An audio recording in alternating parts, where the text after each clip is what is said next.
뭐 이것도 지나가리라 뭐 이런 말이 있지 않습니까? 네. 상반기까지는 굉장히 어려운 것으로 보입니다. 내년에는 변동성과 함께 요것을 좀 보시라 이렇게 말씀을 드리고 싶어요. 그게 네. 뭐냐면 신용입니다. 이자를 갖다 훨씬 많이 물어야 된다는 거죠. 신용이 나쁘신 분은. 네. 마찬가지로 기업들도 신용이 좋은 기업과 나쁜 기업의 차이는 이렇게 주가에서도 크게 벌어질 수 있다는 겁니다. 변동성이 굉장히 커진다는 겁니다. 가장 큰 문제는 이제는 금리의 정점이 문제가 아니라요. 저희가 보는 문제는 뭐냐면 금리가 이런 고금리가 얼마나 길게 유지되느냐. 이것이 가장 큰 문제점으로 보고 있습니다. 이것이 짧게 유지되면 투자자들은 환호할 거고요. 이게 길게 늘어지면 정말 이렇게 뭐 장사도 견딜 수 없는 그런, 왜냐하면 견디는 거거든요. 지금 5%의 금리, 조달 금리를 견딜 수 있는 기업이 얼마나 많겠습니까?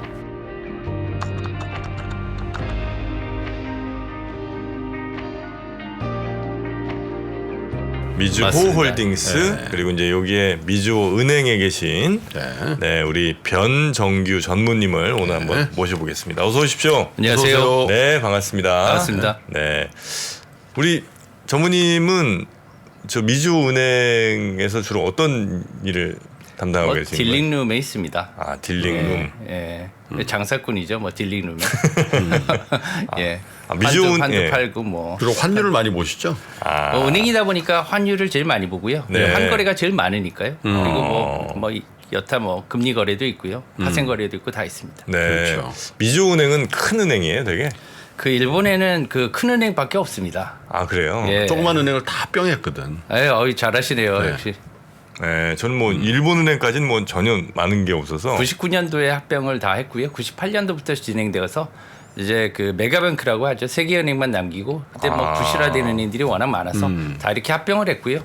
이제 그게 뭐 예를 들어서 우리나라 은행 합병에 그런 모델이 되었다고도 합니다. 그 세 가지 저 메가뱅크가 어디죠? UFJ, 예, 미쓰비시 UFJ, 또 미주호하고 또 어디죠? 스미토모가 있죠. 스미토모. 예. 이렇게 세 군데가 이제 빅3라고 보죠. 네. 미주호는 어디 저 뭐 무슨 대기업 소속인 거예요? 어떻게? 그 세 가지 그 세계 은행 중에서 메가뱅크 중 유일하게 대기업 출신이 아닙니다. 아, 그렇습니까? 예. 미쓰비시, 뭐 스미토모 다 이제 그러니까요. 오래된 일본의 그 대기업 재벌이죠. 네네네. 예, 재벌이 아니고 주인이 없는 은행이에요. 아, 그래요? 예, 이제 뭐 대주주가 외국인도 많고요. 그래가지고 조금 성격이 좀 다르지만 그래도 세계 그 메가뱅크 일본에 중에 은행이 하나입니다. 굉장히 많았거든. 뭐 사쿠라 은행도 있고 뭐 굉장히 많았는데 사쿠라 은행이요? 사쿠라 은행이라고 있었죠. 그렇지 않지만. 자, 그래서 이제 미주호 은행에 대한 얘기는 이 정도 하시고. 네네. 원달러 환율 뭐 미주호 은행이니까 뭐 N달러 환율 포함해서 환율이 급전직하로 떨어졌단 말이에요. 예, 어떻게 보고 계시는 겁니까? 글쎄요, 그 우선 환율에 대해서 이렇게 보면은요, 저희가 이렇게 그 돈을 갖다 가치로 매길 때, 뭐 이게 마우스가 10,000원, 20,000원 이렇게 돈으로 매기지 않습니까? 이제 그 돈으로 매기지만 이 돈은 또 이제 상대적인 가치로 매겨야 되거든요.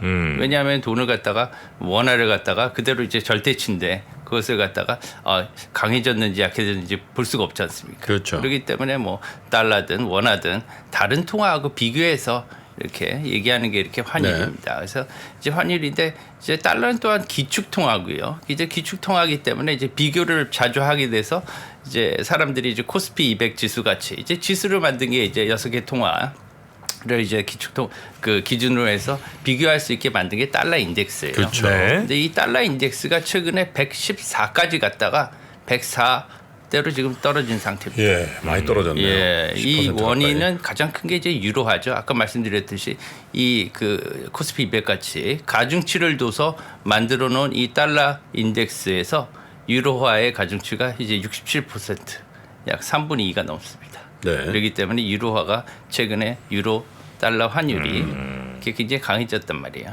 페어라고 하죠. 네. 1대1에서 1유로당 1달러 미만까지 갔다가 현재 뭐 1.05 달러까지 이렇게 올라온 상태예요.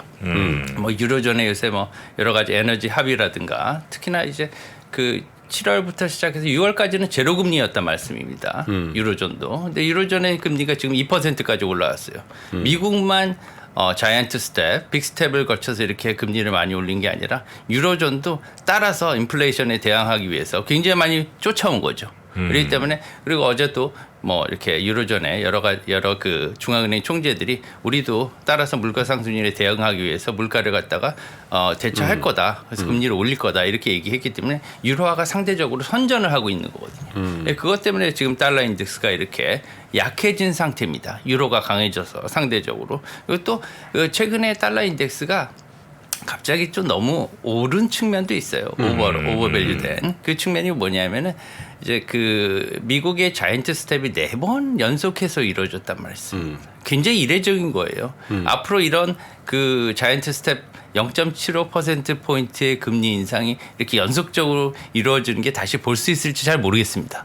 이 정도로 지금 그래서 약간 공포감까지 만들어질 정도로 이렇게 금리 인상이 급격하게 이루어졌기 때문에 달러가 너무너무 더 강해질 거다 이런 공포심에 사실 가수요까지 붙었거든요. 그런 측면. 또 이런 것들을 보자면 우리나라에서도 최근에 그 거주자 외화 예금이라는 게 있습니다. 이제 거주자 외화 예금인데 나라에는 이제 외환보유고라는 게 있죠. 네. 하지만 이제 민간에서 보면은 이게 거주자 외화 예금이라는 게 있어요. 우리나라 그냥 국민들이나 기업들이 예금을 달러나 다른 외화로 예금을 한 거예요. 이런 것이 12월 달 말 잔액을 보면은 976억 불. 그러니까 지난달 그 전달에 비해서 10월 달에 비해서 약 81억 불이 늘었어요. 굉장히 많이 늘은 거죠. 그러니까 원화로 있던 거를 달러로 환전해서 예금을 한 사람들이 그만큼 그런 있었다는 사람들도 거죠? 있고요. 대부분 이제 그중 81억 불 중에서 78억 불은 기업 예금이었는데 이게 뭐 어디서 왔겠습니까? 해외에서 수출대금. 수출 대금을 환전을 직접 안 한 거죠. 계속 올라갈 것 같으니까. 10월 달에 이제 환율이 대부분 1,400대 위에 있었습니다. 굉장히 높은 거죠. 네. 예, 그렇게 높게 있었으니까 좀 더 기다려 보자. 이런 수요가 많았기 때문에 그렇게 있었고 이게 11월 달에 이제 1,300대로 내려오니까 이 환율에라도 팔자. 이렇게 매도 대기 물량이 한꺼번에 잘못했네요. 그죠? 1,400원대 그냥 하시지. 뭘 더 드시겠다고 그걸. 아니 근데 예를 들어서 달러가 지금 약해진 게 유로가 선전해서가 이제 제일 큰 이유면요. 유로화가 강해졌다는 거잖아요. 네. 그럼 유로화 대비 우리 원화는 약해져야 되잖아요. 그러니까 사실은 이렇게 그 쓰리 쿠션이라는 거 있지 않습니까? 네. 당구에서도 유로, 달러, 우리나라니까 유로화가 강해지면요 원화도 강해지는 거예요. 예. 달러 그러니까 대비. 중간에 달러가 있는 겁니다. 달러는 모든 통화의 매개체예요. 예. 아니 유로 대비 우리나라 원화는요? 상대적이죠. 그거. 상대적이죠. 상대적이지. 그 우리나라 덜 강해졌냐, 그거는 더 강해졌냐. 어떻게 강해질지 모르는 거죠 이제. 그렇지만 유로가 강해지면 우리나라도 강해지는 거예요. 근데 어땠습니까? 지금 그 하락기에 원화가 1,140원까지 내렸잖아요. 그 네. 기간 중에 유로의 강세와 원화의 강세를 비교해 보면 어떻게 더 강했나요? 지금 최근에는 지금 유로화 강세가 우리나라 원화 강세보다 조금 강해진 거는 사실입니다. 네, 그렇군요. 그러면 이제 정프로의 질문은 유로 대비해서 원화는 조금 약해졌겠네요. 그렇죠. 그런 답변을 드릴 수 있습니다. 그런데 향후에는 어떻게 될지는 몰라요. 예. 지금 이제 유로화가 많이 강해지긴 했지만 네. 엔화도 좀 많이 강해졌거든요. 예, 둘 다 강해지긴 했는데 앞으로 계속해서 금리 인상을 하겠다고 유로 중앙은행이나 유럽의 각국 중앙은행 총재들이 얘기는 하지만 그게 계속 실현될지는 사실은 모르지 않습니까? 근데 최근에 뭐 NDF 얘기가 꽤 많이 나오더라고요. 네, 나오죠. 여기에 차익 결제 선물 뭐 이렇게 표현할 수 있는데 NDF가 뭔지 또 최근 들어서 이 원화 강세 NDF의 역할이 컸다라고 얘기하는데 그 배경에 대해서도 좀 설명을 좀 부탁드리죠. 네, 보통 이렇게 우리나라 기업들이 이렇게 그 해외랑 거래를 하고 있으면 뭐 환 노출이 생기잖아요. 환 네. 위험이 생깁니다. 이제 예. 환 위험이 생기니까 뭐 해지 이런 말씀 많이 하잖아요. 환해지. 환해지를 하면서 이렇게 그 선물안이라는 걸 많이 씁니다. 네. 네, 선물안으로 이렇게 해지를 많이 하는데 이제 외국인들 같은 경우에는 우리나라에 주거지를 두지 않고 계좌가 없는 외국인 같은 경우에는 이제 선물안을 할 수가 없어요. 우리나라에 계좌가 없으니까요. 예. 네.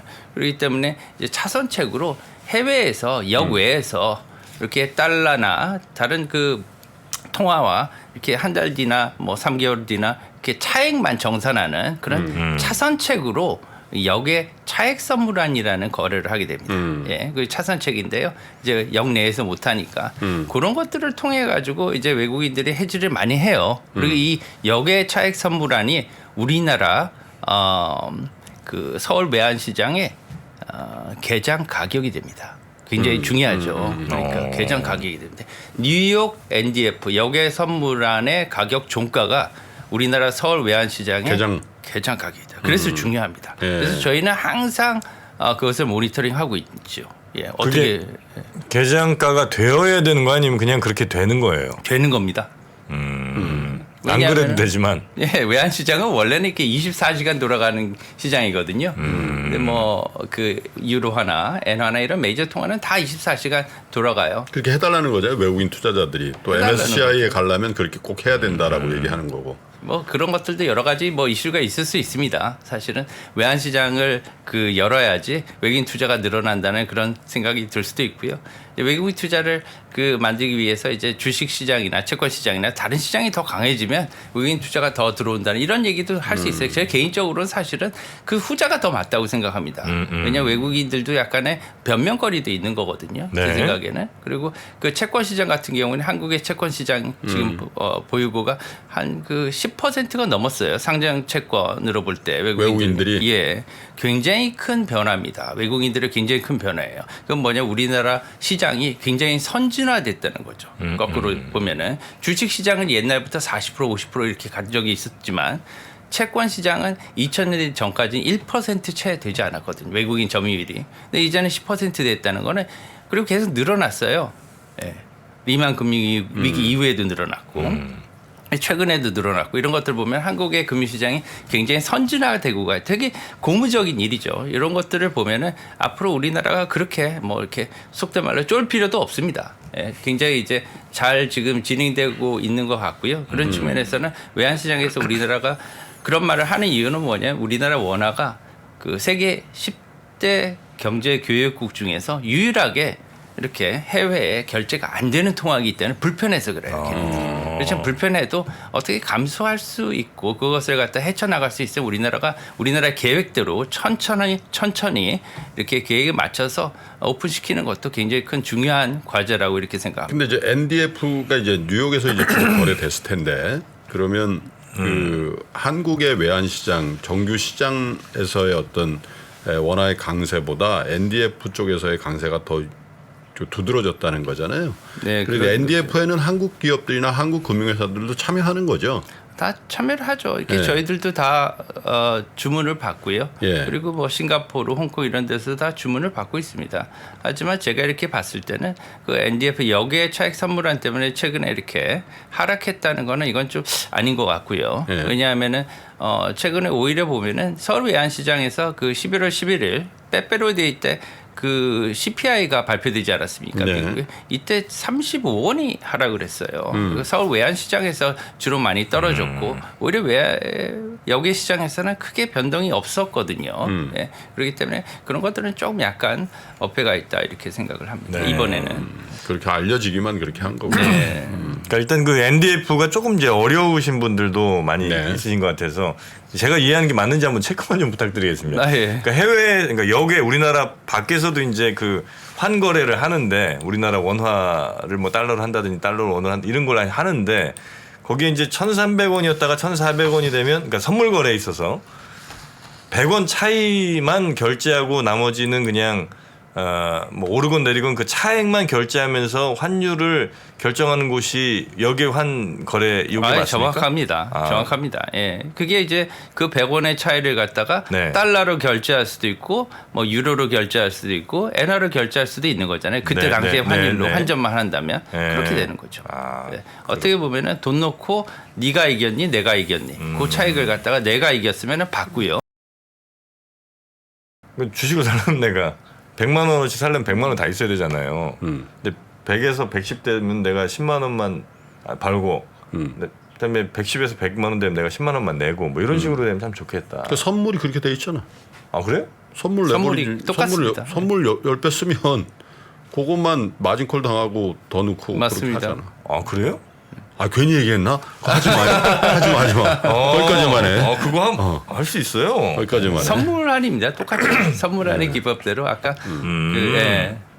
알겠습니다. 하여튼 뭐 NDF는 그런 의미다라고 여러분 네. 참고해 주시면 되겠고요. 자, 그래서 이제 우리나라 뭐 원화는 어쨌든 뭐 미국도 이제 금리에 대해서 그렇게 세게 안 갈 것 같고 하니까 이제는 요 정도 수준에서 안정 내지는 약간 하향 이렇게 이제 생각하면 됩니까? 아니면 여전히 불안 요소가 좀 많이 있다고 보십니까? 어떻게 보세요? 저 직접 트레이딩 룸에 계시니까. 지금 뭐 공식적으로 얘기를 하지 않았습니까? 그 파월 의장이 이제는 더 이상 조금 속도 조절은 해야겠다 이렇게 공식적으로 얘기를 했으니까 거기에 대해서는 이제 속도 조절을 할 것으로 보이고요. 뭐 의미를 갖다가 둘 수 있는 것 같아요. 그렇기 때문에 앞으로 그 50bp 0.5% 포인트의 인상이라든가 0.25% 포인트의 인상이 있을 것 같은데 오늘 그 고용 지표가 아주 좋게 나왔습니다. 네. 그렇기 때문에 0.5% 포인트의 그런 인상이 12월 달에 이루어질 것 같고요. 조금 앞으로 간다면 뭐 내년 초까지 1, 4분기, 2, 4분기까지는 금리 인상의 그 최고적 금리가 결정될 것으로 보이는데 한 5.25%에서 결정될 것으로 보이기 때문에 지금 채권 금리가 이렇게 전 세계적으로 하락하는 것으로 이렇게 판단을 하고 있습니다. 예.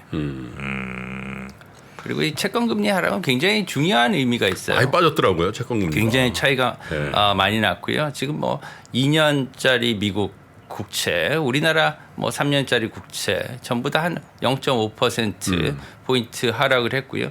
5년짜리 같은 경우는 0.6에서 0.7% 포인트 하락을 했고 이게 주는 의미가 굉장히 중요합니다. 우리 투자자들한테도. 왜냐하면 저희도 투자자의 한 사람이고요. 그다음에 그 사이에서 딜을 하고 있기 때문에 이런 것들을 좀 공유하고 싶은데 제가 도움을 드릴 수 있다면 이 채권에 움직이는 것을 잘 보시라는 겁니다. 왜냐하면 채권이 먼저 움직이거든요. 주식보다. 왜냐하면 이 금리 사이클이 투자 사이클하고 잘 맞물려 있습니다. 그래서 투자 사이클은 이제 예를 들면 금리 상승기 급격하게 인상할 경우에는 주식 그다음에 채권 다 안 좋습니다. 다 하락을 하죠. 왜냐하면 다 평가 손실이 나기 때문에 그렇게 됐고 주식 같은 경우에도 절대적으로 거래 금액이 줄어들기 때문에 하락할 소지가 많은 거죠. 하지만 금리 정체기에 들어갈 때는 또 이게 좀 달라져요. 먼저 금리 정체기에 들어갈 때는 금리의 정점이 보이기 때문에 그 다음에는 채권의 투자가 먼저 들어가게 됩니다. 그리고 최근에 이 4%라는 미국의 국채 금리는 투자자 사이에서 굉장히 매력적일 거예요. 그렇죠. 매력적이지 않겠습니까? 뭐 어떤 모든 상품을 만들려고 그래도 미국의 달러가 필요하고요. 달러의 기축통화인 달러에 예금이 필요하게 됩니다. 채권이나 그게 이제 픽스드 인컴이라고 불리는 고정금리죠. 고정금리가 있어야지 ELS도 만들고 모든 파생 상품도 만들게 돼 있거든요. 기관들이. 그러니까 지금 이렇게 매력적인 금리에서 기관들은 미국의 채권을 담기를 희망하고 있을 것으로 생각을 해요. 그래서 내년까지는 이렇게 어제도 보면은 지금 고용 지표가 좋게 나왔는데도 금리가 이렇게 올랐다가 다시 내려갔거든요. 이런 것들을 봐도 지금 이제 대선은 어느 정도 결정이 됐고요. 이렇게 금리 정체기가 지나간 다음에 내년 상반기와 하반기는 굉장히 다를 것 같아요. 이제 투자 패턴이 내년 상반기에는 굉장히 지금 신용 리스크가 대두될 그런 가능성이 있기 때문에 조금 혼동기고 좀 아플 수 있지만 하반기에는 좀 예전과 달리 좀 빨리 투자 그 회복세가 나타나지 않을까 이렇게 개인적으로 생각을 하고 있습니다. 그 배경에는 뭐냐? 금리가 또 다시 있겠죠. 이제 금리가 어느 정도 인상이 이제 인상은 이제 중지됐고요. 금리 정체기에서 금리 하락기로 간다는 그러한 시그널이 있게 되면 연준에서 주식 투자자들은 굉장히 빨리 몰려들 수도 있겠습니다. 왜냐하면 인플레 시기이기 때문에. 어쨌든 미주은행은 뭐 일본은행이니까 좀 우리 경제에 대해서 그래도 조금 더 이게 비교적 객관적으로 보실 거 아니에요. 뭐 다른 얘기 또 하나하나 해주시겠습니다만 솔직히 내년 우리나라 경기는 어떻게 보세요? 경기는 저희 그 이코노미스트는 없고요. 저희 현재 서울에 저희들이 이제 보고 있기 때문에 한국인들이 보기 때문에 다른 은행들하고 이렇게 비슷합니까? 비슷합니다. 이제 뭐 색안경을 빗기거나 이렇게 보지 않고요. 네. 똑같이 이제 우리나라 사람들의 시각에서 보고요. 이것들을 우리나라 경제에 대한 그 그 관점이나 아니 평가는 우리나라 사람들이 딜러들이 이렇게 보고요. 다른 외국에 이렇게 공유하고 있기 때문에 조금 다른 측면이 있을 수 있지만 우리나라 사람들하고 대동소이하게 이렇게 보고 있습니다. 네. 아까 그 금리를 유심히 좀 보시라고 하셨잖아요. 네, 꼭 보셔야 됩니다. 그 얘기는 이제 아마 전문의께서는 미국의 국채금리, 실세금리죠. 시중금리는 피크아웃 한 걸로 생각하시는 것 같고요. 네네. 그렇게 되면 내년에 경기 상황에 관계없지는 않으나 그래도 위험자산 쪽에 기회가 굉장히 많이 크게 올 것이다. 이런 말씀을 하시려시는 것 같아요. 이제 뭐 이것도 지나가리라 뭐 이런 말이 있지 않습니까? 네. 상반기까지는 굉장히 어려운 것으로 보입니다. 특히나 그 지금 이제 변동성 같은 경우에는 굉장히 뭐 여러 자산의 변동성이 굉장히 크게 일어날 것이고요. 예. 뭐 키워드로 본다면 재작년에는 제가 그 재작년 말에 이제 미국의 테이퍼링이 시작이 되면서 미국의 달러화가 강해질 것이다. 그래서 강달러를 얘기를 했고요. 작년에는 또 미국의 금리 인상이 일어나면서 인플레이션 때문에 이제 고금리가 일어날 것이다. 이런 키워드를 말씀을 드렸는데 내년에는 변동성과 함께 이것을 좀 보시라 이렇게 말씀을 드리고 싶어요. 그게 네. 뭐냐면 신용입니다. 신용. 예, 네. 신용. 근데 왜 그러냐면 면밀하게 저희가 지금 보는 그 리스크 상황, 항상 리스크와 리워드는 같이 가는 개념이지 않습니까? 예, 수익은 위험과 같이 가는 개념입니다. 그래서 그렇게 본다면 리만 금융 위기하고 현재 코로나 19와는 굉장히 큰 차이점이 있습니다. 가장 큰 차이점 물론 미국의 그 리만 금융위기는 모기지 사태에서 왔죠. 신용위기에서 촉발이 됐습니다. 그래서 모든 사람들이 되게 고통을 많이 느끼고 많이 그 여러 가지 이슈들이 있었어요. 그걸 해결하고 난 다음에 통화정책 정상화가 일어났죠. 그죠? 금리 인상이 일어났는데 이번에 그게 좀 다른 겁니다. 뭐냐면 지금 아무도 그런 신용 문제가 발생하지 않았어요. 그냥 코로나 때문에 돈만 주입을 한 거거든요. 이게 앞으로 이제부터 시작이라는 거죠. 그 문제들은 이제 그런 것들을 조금 해결이 돼야지만 하반기에 다시 그 무슨 말씀이죠? 신용 문제가 벌어질 거다라는 말씀이신가요? 아니면 그거 너무 과도하게 생각하지 말라는 말씀이신가요? 과도하게 생각하지는 않을 수 있지만 그래도 어느 정도 주의를 해야 된다는 거죠. 그 말씀은 뭐냐? 한계 기업이 나올 수도 있는 거고요. 그래서 빈익빈 부익부가 나올 수 있다는 겁니다. 그래서 주식에 있어서도 어떤 그 좋은 기업과 나쁜 기업의 차이가 굉장히 많이 벌어진다는 거죠. 부동산에 있어서도 좋은 물건과 나쁜 물건의 차이가 있고요. 그다음에 그 여러 가지 통화에서도 뭐 차이가 많이 이렇게 벌어질 수 있고 이게 말하자면 변동성이죠. 변동성이 굉장히 커진다는 겁니다. 그래서 그 차이가 굉장히 커진다는 거죠.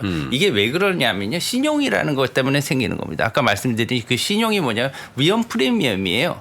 그래서 신용이 좋으신 분, 신용이 나쁘신 분과 차이가 굉장히 커진다는 거예요. 이자를 갖다 훨씬 많이 물어야 된다는 거죠. 신용이 나쁘신 분은. 네. 마찬가지로 기업들도 신용이 좋은 기업과 나쁜 기업의 차이는 이렇게 주가에서도 크게 벌어질 수 있다는 거예요. 근데 그 기간이 길지 않을 거 아니에요? 깁니까 혹시? 지금 이제 일단 올렸지 않습니까? 금리를 네네네. 다 올려서 내년에 그건 아무도 모르는 거죠. 그래서 가장 큰 문제는 이제는 금리의 정점이 문제가 아니라요. 저희가 보는 문제는 뭐냐면 금리가 이런 고금리가 얼마나 길게 유지되느냐. 이것이 가장 큰 문제점으로 보고 있습니다. 이것이 짧게 유지되면 투자자들은 환호할 거고요. 이게 길게 늘어지면 정말 이렇게 뭐 장사도 견딜 수 없는 그런 왜냐하면 견디는 거거든요. 지금 5%의 금리 조달 금리를 견딜 수 있는 기업이 얼마나 많겠습니까? 그렇지 않을까요? 왜냐하면 배당률도 5%면 굉장히 높은 거죠. 예. 그래서 그렇게 생각. 그렇게 후두둑 저 무너지는 회사들이 내년 상반기 내년 내내 많이 나오겠군요. 그러면. 뭐 조금 있을 수 있습니다. 그런 것들 때문에 변동성이 갑자기 올라갔다 내려갔다 할 수 있는데요. 특히 이런 것들을 갖다가 너무 또 비관적으로 볼 필요도 없다는 거죠. 왜냐하면 하반기에는 금리 인상이 이제 끝났으니까 이제 금리 인하가 예정됐다는 그런 어떻게 포착이 된다면 징후가 연준에서 그런 파월 의장이 얘기를 조금이라도 비춘다면 또 다시는 반등의 기회가. 그래서 제가 좀 궁금한 게 그래서 오히려 크레딧 배팅을 해야 될 시기가 아닌가. 배팅 많이 나올 겁니다. 그래서 이제 너무 거기를 겁내하지 말고 그 옥석을 그 안에서 잘 가려서 그러니까 안전한 통화는 미국이잖아요. 그래 미국에 배팅하지 말고 오히려 더 저평가되어 있는 좀 변동성이 큰 통화에 투자하고 변동성이 큰 금리 구조를 갖고 있는 예를 들면 크레딧물이라고 해서 다 안 좋은 게 아닌가 그 안에서 같이 올라버린 것 중에는 선별해서 투자. 근데 지금 이미 뭐 국채가 3.5%까지 내려왔으니까 4.3에서 3.5 내려왔는데 여기서 만약에 정말 3% 어라운드 혹은 이자가 보여지면 사실 그동안의 소동은 그냥 거의 의미가 없어져 버리는 거잖아요. 그렇죠. 이제는 그러니까 풀린 유동성으로 그런 이제 크레딧 배팅이 엄청 들어가려고 할 텐데. 예. 채권이 2% 미만으로 가면 이제 또 매력도가 또 떨어지는 거죠. 그렇죠. 그럼 주식이나 뭐 다른 크레딧물을 사야 될 텐데. 주식이나 대체 자산의 다른 위험 자산으로 이제 올라가는 거기 맞춰서 금리가 오히려 하락하는 그런 그 기준금리 하락이 예정돼 있다면 더 좋은 거죠. 그래서 그런 것들이 예정돼 있기 때문에 모든 게 사이클이다 이런 네. 것들을 말씀을 드리고 싶어요. 그래서 그 사이클을 잘 보시라. 그래서 그거는 이제 저 미국채를 비롯한 기준이 되는 금리가 어떤 방향을 잡느냐가 제일 중요하고. 맞습니다. 지금 유로화가 강해지는 것도 유로가 그렇게 뭐 아주 좋아진 건 아니에요. 기본적으로 펀더멘탈리 뭐 아주 좋아진 건 아니고요. 지금도 아직도 에너지 위기 뭐 합의가 조금 있긴 했지만 네. 완전히 이렇게 끝난 것도 아니지만 아까 그 말씀하신 것처럼 지금 그런 것들을 예상을 하고 저평가돼 있다고 생각하기 때문에 들어가는 거거든요. 미리 들어가는 겁니다. 그러니까 예를 들어 지금 막 들어가는 그게 뭐예요, 주로? 지금이요. 네. 예, 지금 들어가는 것들은 이제 채권들에 주로 들어가고 채권. 있죠. 예, 이제 국채에 들어가고 있지만 조금 이제 신용이 네네. 신용 문제가 이제 좀 안정화된다 내년에 이런 네. 생각이 있으면 유가증권, 회사채 같은데 이제 들어갈 거고요. 회사채도 이제 저금리 우리가 봤던 그 굉장히 2% 1%의 그런 회사채 저금리 상황까지는 안 가더라도 2% 3%의 그 회사채 수익률이 나온다면 또 여기에 만족 못하는 거거든요. 적어도 4% 5%는 나와야 되지 않습니까? 그러면 이제 다른 자산에 투자하는 그런 다원화가 이루어질 것이다 이 말씀이시죠. 지금 굉장히 바빠요. 지금 사실은 자산가들은 지금 금리가 피크치고 내려갈 것 같으니까 지금 예금 금리도 무슨 저축은행 하니까 7.5% 8% 주던 거 이제 없어지기 시작하거든. 시중은행 5%대 없어지기 시작해요. 또 증권회사에서 발행한 ELD도 이제 7% 없어지기 시작하거든. 그러니까 이게 빠질 때는 훅훅 빠져버려요. 그래서 맞습니다. 그러니까 지금 뭉칫돈을 갖고 어디다 할까 이런 사람들은 지금 안 한 사람들은 굉장히 지금 바쁘다고 지금. 마음이 급하겠군요, 그 사람들. 그럼요. 왜냐하면 옆에 김 사장은 지금 7%의 예금 들었는데 나도 들러가 봤더니 그 5%밖에 안 준다 그러면. 네. 근데 안전하다고 생각하니까 하는 거거든. 법적으로. 지금 그 투자 지도가 이제 네. 갈 곳을 잃었지 않습니까? 갈 곳에 잃은 그 돈들이 이제 투자 지도가 나침판이 방향이 약간씩 돌아가고 있는 거예요. 그래서 북극 남극을 이제 찾아가고 있거든요. 그 상황에서 채권을 보시라는 거고요.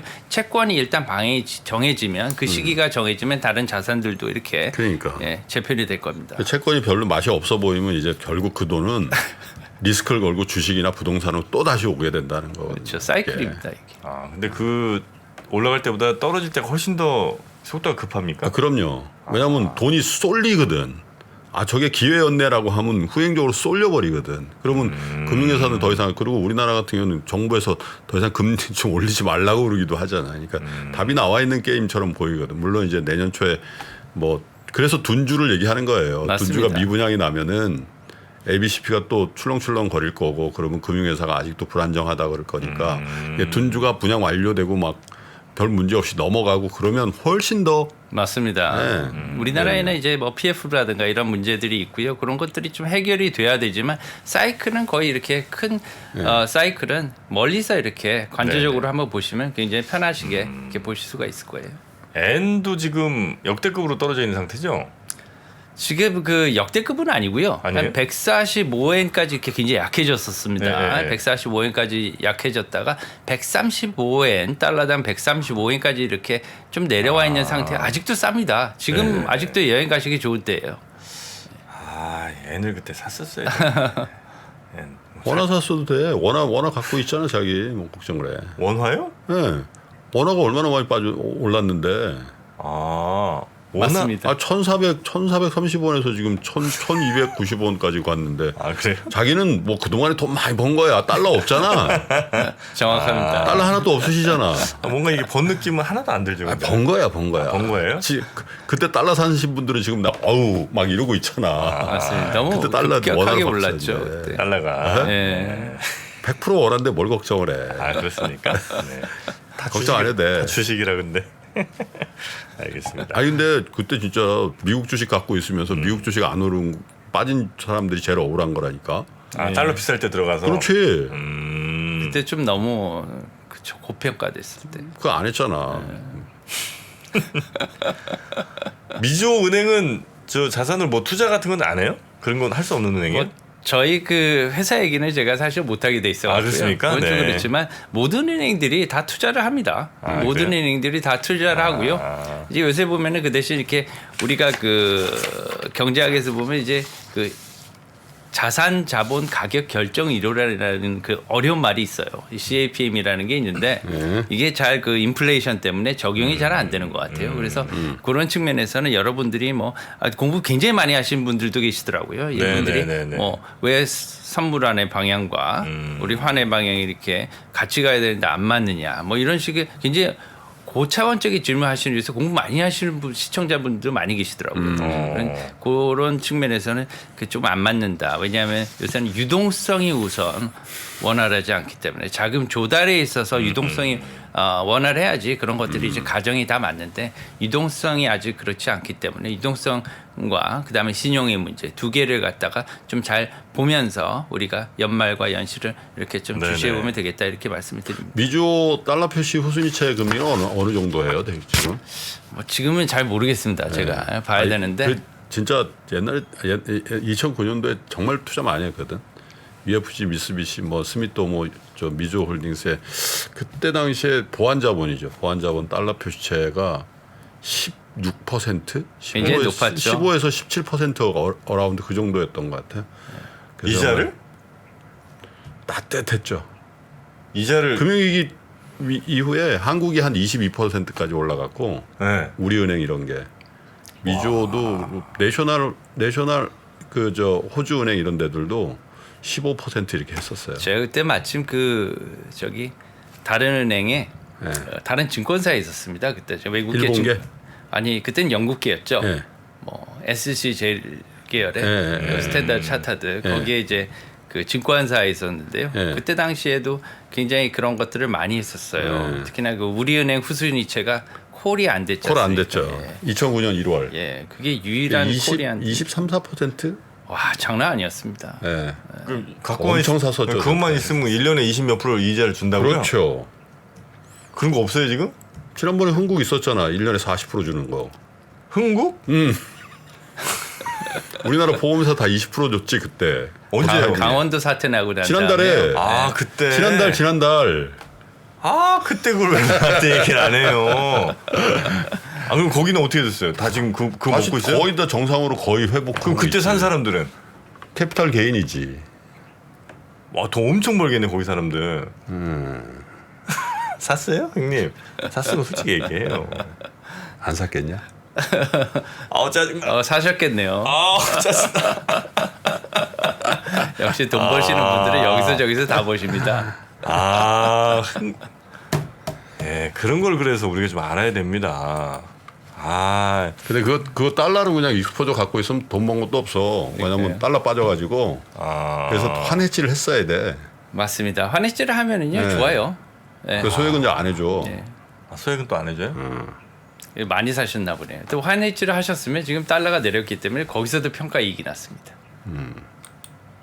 그리고 이거는 제가 그 졸전데요. 책을 쓴 건데 하나씩 제가 아, 네. 사인해서 드렸어요.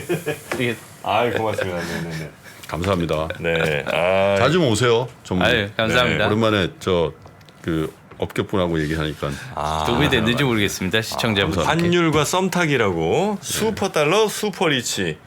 환율과 관련된 아주 입문서입니다. 환율 입문서. 그렇습니까? 네, 한번 공부하는 읽어볼게요. 책인데요. 딱 그냥 제가 페이지 쓱 넘겨봐도 쉽게 쓰신 게 느낌 나네요. 이것만 기억하자 뭐 이런 거 딱 있는 거 보니까 환율에 대해서 학원식으로 썼습니다.